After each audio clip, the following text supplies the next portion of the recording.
Sziasztok, Kripta vagyok, és most egy olyan tutorial videóval készültem nektek, amiben bemutatom, hogy lehet Minecraftba skint betenni. Nézzük. Beléptek erre az oldalra, ezt majd linkelni fogom a videó leírásában. Kiválasztotok egy skint, ami tetszik neked, vagy ide beírtok egy valamilyen fajtát, hogy miért kerestek, Superman, vagy mit tudom én. Beírom, hogy boy, mert én fiút keresek. És itt ki is lehet választani, hogy melyik tetszik. Én rámegyek erre.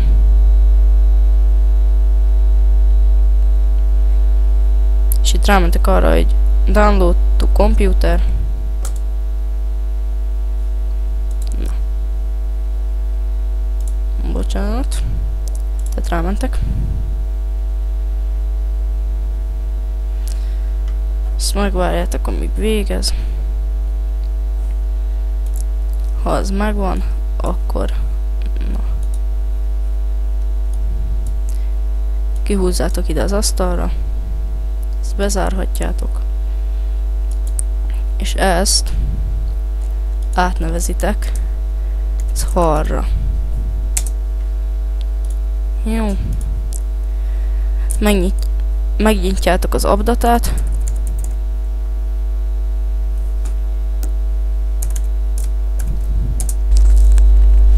Rámentek arra, hogy Minecraft, bin, Minecraftot, társítjátok WinRAR-ral. Itt rámentek arra, hogy mob, és ide behúzzátok a skint. Leokkoljátok. És ez megvan, kész is.